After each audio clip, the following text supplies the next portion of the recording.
La semana pasada vimos a detalle qué es lo que conforma nuestro ser. Vimos qué es nuestro cuerpo, vimos qué es nuestra alma, vimos qué es nuestro espíritu. Cuando cuerpo y alma obran juntos es carne y que nosotros pecamos de carne, pecamos con nuestra conciencia, pecamos también con nuestros cuerpos. Y es por eso que la semana pasada les estábamos haciendo la exhortación, les estábamos abriendo los ojos para hacerles entender que en este momento ha comenzado su lucha espiritual. Y no vayan a pensar así en cosas así muy extraordinarias, no, que esto y que lo otro y que si el malito y que no, no, no. Es la vida que todo cristiano tiene, es la vida y es la lucha que todo cristiano tiene, que es la lucha por nuestra salvación.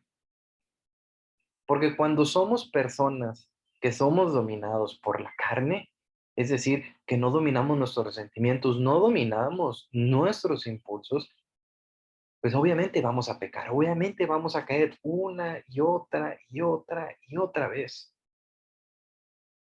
Y conforme vayamos creciendo, conforme vayamos avanzando en nuestros crecimientos, vamos a ir adquiriendo herramientas precisamente para irnos fortaleciendo en esta lucha espiritual. Obviamente, y siempre hay que tener bien en mente que la victoria está asegurada en Jesús. Pero para que nosotros nos apropiemos de esa victoria que por derecho nos corresponde como hijos de Dios, pues nosotros también tenemos que ponernos aparte, nosotros tenemos que seguir a Jesús, tenemos que buscar incansablemente tratar de imitarlo. Por eso el día de hoy vamos a hablar de dos tipos de hombres, del hombre carnal y del hombre espiritual o el hombre liberado. Entonces, pónganse esta imagen en su cabecita, lo pueden ver en sus libros. El hombre carnal, el hombre que está atado a la carne, es como si tuviera un yunque atado a su pie. No puede moverse, no es libre de moverse, no es libre de alcanzar esa felicidad y esa paz que tanto desea. Mientras que el hombre espiritual ha roto esas cadenas del pecado, se ha liberado de ese yugo del mundo, del yugo de la carne, y puede seguir a Jesús, puede contemplar a Jesús, puede aspirar a todas esas gracias y bendiciones que por derecho nos corresponden. Ahora vayan a sus Biblias, digo, si no alcanzan a leer la cita bíblica, no pasa nada, yo la voy a leer ahorita. En Romanos capítulo 8, capítulo 8, versículo 8. Y ahí, a ver, aquí, aquí está. Por eso, los que viven de acuerdo con la carne no pueden agradar a Dios. Pero ustedes no están llevados por la carne, sino por el Espíritu, dado que el Espíritu de Dios habita en ustedes. El que no tiene Espíritu de Cristo no puede ser de Cristo.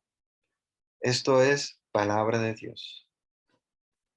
Aquí me tomé la libertad de leer un versículo extra, pero aquí nos queda muy claro que la persona que es de la carne, que se deja llevar por sus pasiones, por sus pensamientos, por sus resentimientos, por todo aquello mundano de la vida interior, y luego vamos a ver lo que se opone a Dios exterior, o sea, externo a nosotros, pero todo lo interior, todo lo que proviene de nuestro cuerpo, nuestros impulsos y de nuestros pensamientos, de nuestra alma, se oponen a Dios. No podemos ser de Cristo si somos dominados por la carne.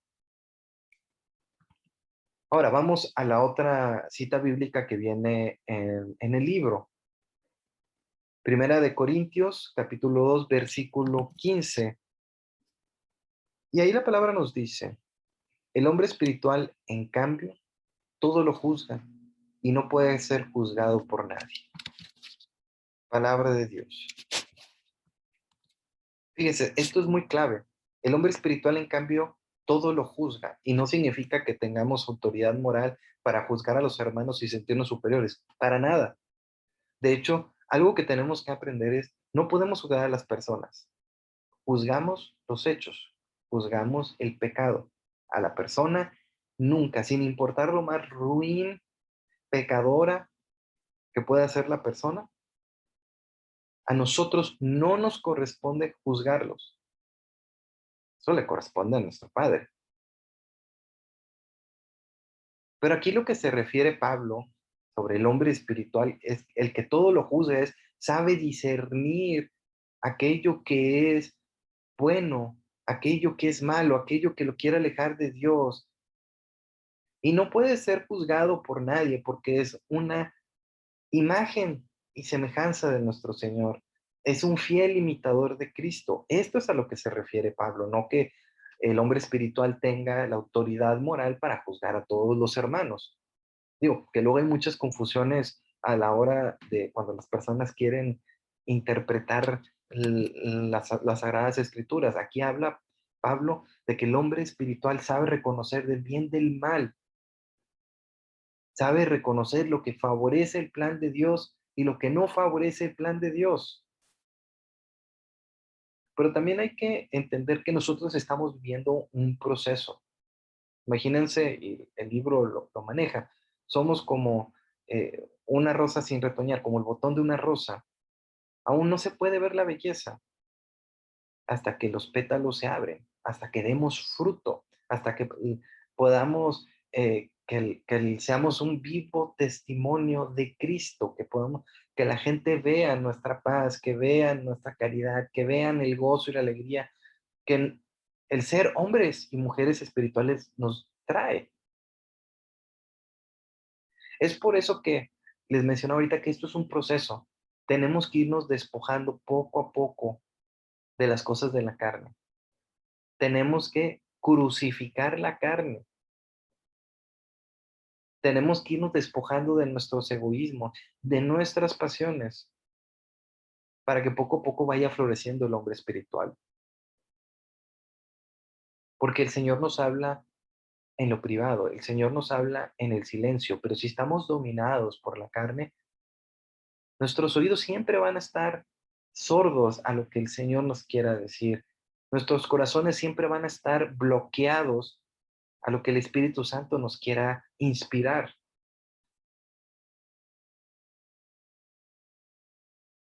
Y, por ejemplo, en la parábola del sembrador, ahí Jesús nos explica que la semilla para dar fruto tuvo primero que morir, tuvo que ser enterrada, morir, ser enterrada para dar vida. Y este es el proceso que nosotros estamos comenzando a vivir en este momento. Estamos crucificando nuestra carne, nos estamos despojando o buscando, obviamente esto no es de la noche a la mañana. Todos tendremos nuestro talón de Aquiles, el cual nos hará caer. Y no tiene nada de malo, siempre y cuando tengamos la mirada y la meta bien fija en Jesús, porque nuestro Señor es nuestro principio y es nuestro fin. Es nuestro principio y nuestro fin.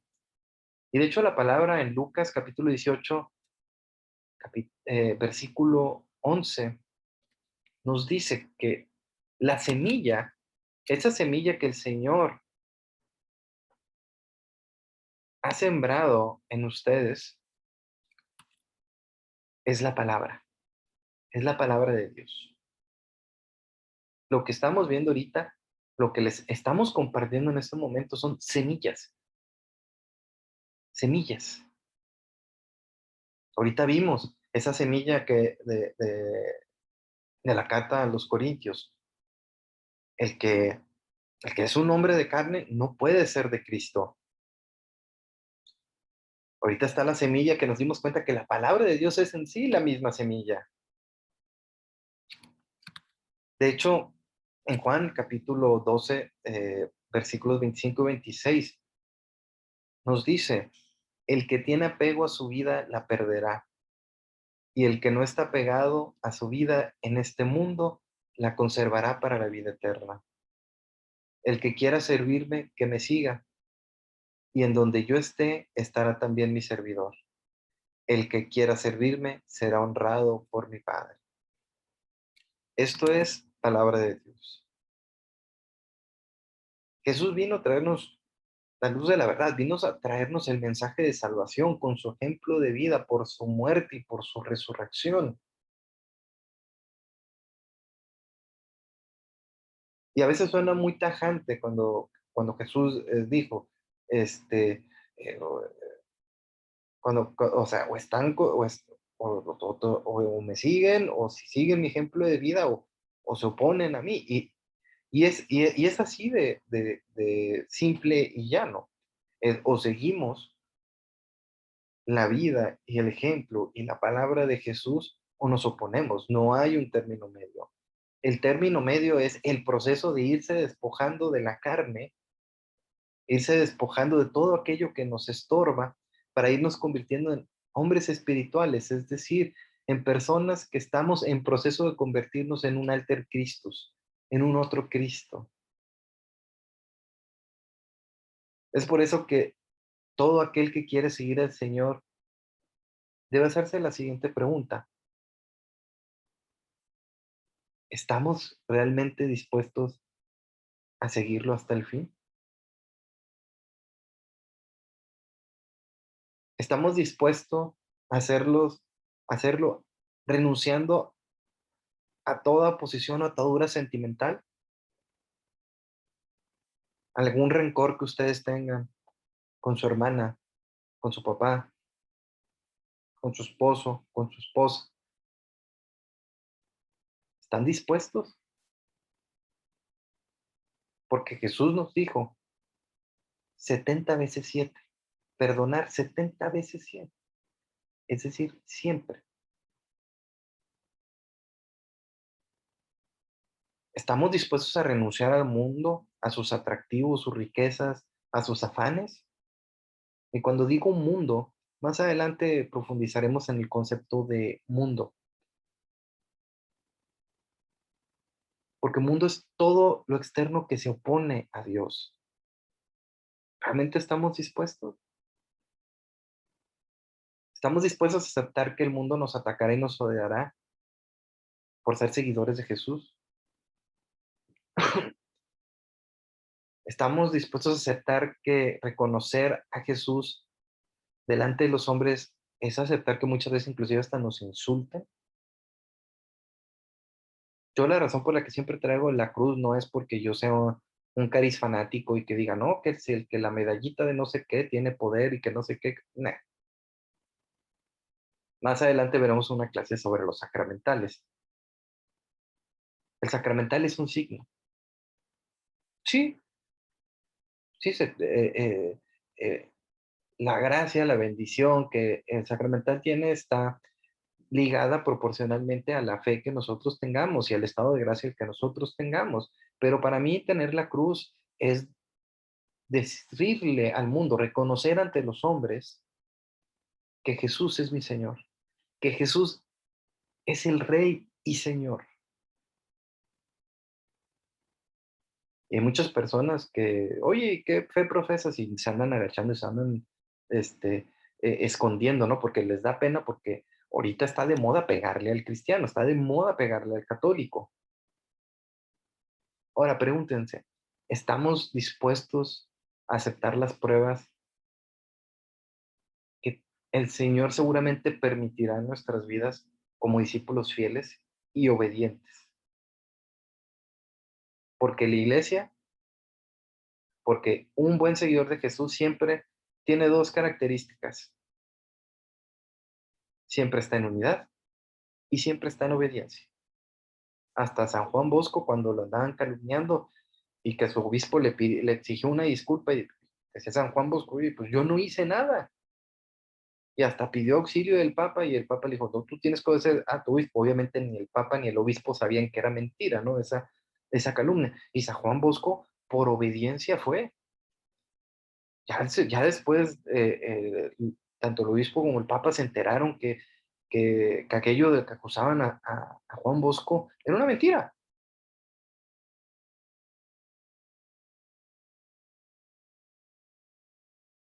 Ahora también pregúntense, ¿estamos dispuestos a andar en la luz? ¿Estamos dispuestos a seguir a Cristo? Pregúntense, ¿estamos dispuestos a dejar de hacer esas cosas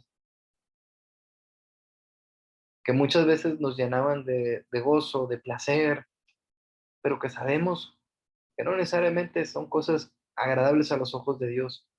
Y en lugar de hacer esas cosas, buscar imitar a Jesús, inclusive aspirar, que en realidad este es el objetivo que nosotros debemos tener, aspirar a tener los mismos sentimientos que tuvo Él, porque seguir a Jesús es amarlo más que a nadie. Y como amamos a Jesús, también amamos al prójimo, aunque hablen mal de nosotros, aunque estén enojados con nosotros, aunque nos caigan gordo, aunque nos hayan lastimado. Es amar, amar, como diría la Madre Teresa de Calcuta, amar hasta que te duela, amar con todo tu corazón, con toda tu mente, con todo tu cuerpo, siempre guardando los mandamientos y siempre decir a nuestro Señor, sí, sí, aquí estoy, sí, aquí estoy. Esta es la vida del hombre espiritual. Esta es la vida de un hijo obediente, un hijo amoroso, que ama a Dios sobre todas las cosas. Y como todos somos hermanos en Cristo, también amamos a nuestro prójimo, porque Jesús mismo nos lo pidió, ámense los unos a los otros como yo los he amado. La vida del hombre espiritual es la vida de una persona que ha logrado estar en comunión diaria con Dios. Es el hombre o mujer que logra vencer al mal a base de hacer el bien.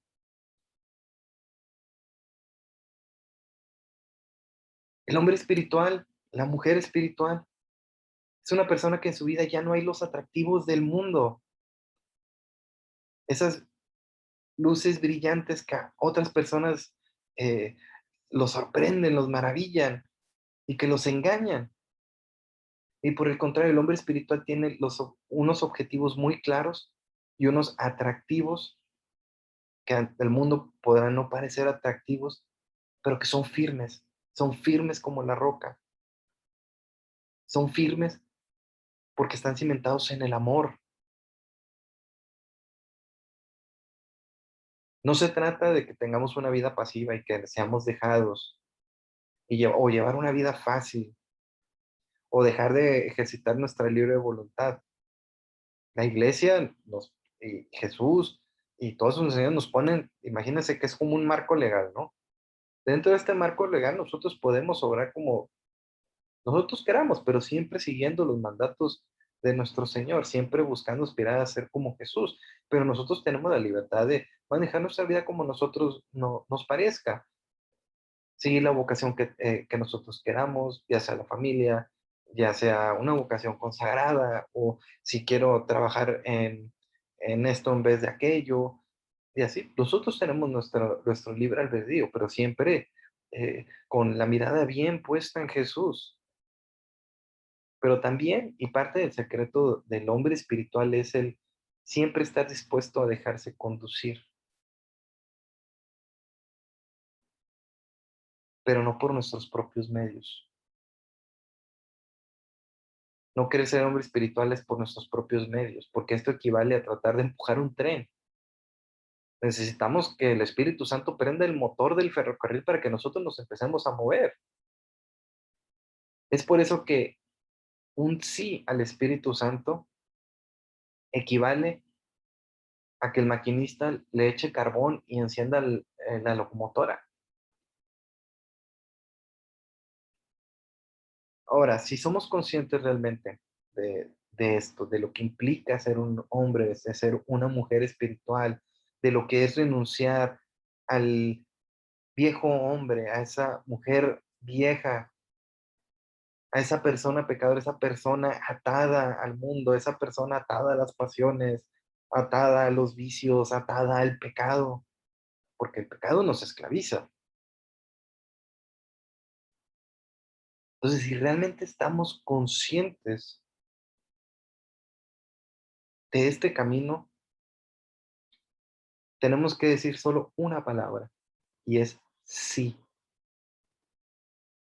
Sí, quiero ser un hijo espiritual. Sí, quiero ser un hombre espiritual. Sí, quiero ser una mujer espiritual. Y si ustedes en sus corazones han dicho sí, han tomado la decisión más acertada de su vida. Entonces, antes de terminar con la enseñanza del día de hoy, vamos a hacer dos cosas. Bueno, cada quien va a hacer esto de manera privada, antes de dormir. Cuando estén en sus camas a punto de dormir, que estén con sus ojos cerrados, pónganse en presencia de nuestro Señor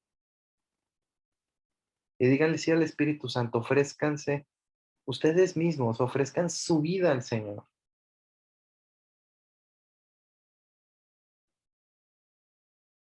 Y también díganle, Señor, aquí estoy, ¿qué quieres de mí? ¿Qué quieres de mí? Prométele a nuestro Señor, prométele a Jesús que lo vas a obedecer y que lo vas a amar. Porque ser un hijo espiritual, un hijo de Dios, un hijo obediente, es un hijo que confía en un Padre amoroso que sabe lo que es bueno para nosotros. Hermanitas, hermanitos, que Dios me los bendiga. Y ahorita vamos a pasar con nuestra sesión de preguntas.